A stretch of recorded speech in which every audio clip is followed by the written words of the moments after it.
கைபேசிகளுக்கான தகவல் சேகரிப்பை அரசாங்கம் கட்டாயமாக்கி இருக்கிறது. அதனை தற்காத்து பேசிய தொடர்புத்துறை அமைச்சர் ஃபாமி ஃபட்சில் தனிநபர் உரிமையை அது மீறவில்லை என்று திட்டவட்டமாக கூறினார். இங்கு அனைத்துலக தொடர்பு மாநாடு கண்காட்சியில் பேசிய அவர், குறை கூறல்களுக்கு செவி சாய்க்க முடியாது. தகவல்கள் திருடு போவது என்பது மேலோட்டமாகவே சொல்லப்படுகிறதே தவிர ஆதாரபூர்வமாக எந்த புகாரும் இதுவரை சமர்ப்பிக்கப்படவில்லை என்று அவர் சொன்னார்.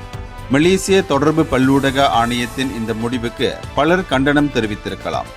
கைத்தொலைபேசி தகவல்கள் திரட்டப்படுவது ஒரு தனி நபரின் சுய தகவல்களை மற்றவர்களுக்கு தெரிவிப்பதற்காக அல்ல. இதில் எந்த அத்துமீறலும் நடப்பதில்லை என்று அவர் குறிப்பிட்டார். குறை கூறுபவர்கள் இதிலுள்ள உண்மையான மிரட்டலை கண்டு கொள்வதில்லை. தனிநபரின் சுய தகவல் உரிமையை மீறாத வண்ணம் இந்த தரவுகள் சேகரிப்பு மேற்கொள்ளப்படுகிறது. தன்னுடைய 14 மில்லியன் பயனீட்டாளர்களின் கை தொலைபேசியில் இருந்து தகவல்களை திருடியதாக கலிபோர்னியாவில் கூகுள் நிறுவனத்திற்கு 314 மில்லியன் அமெரிக்க டாலர் அபராதமாக விதிக்கப்பட்டதை அவர் சுட்டிக்காட்டினார்.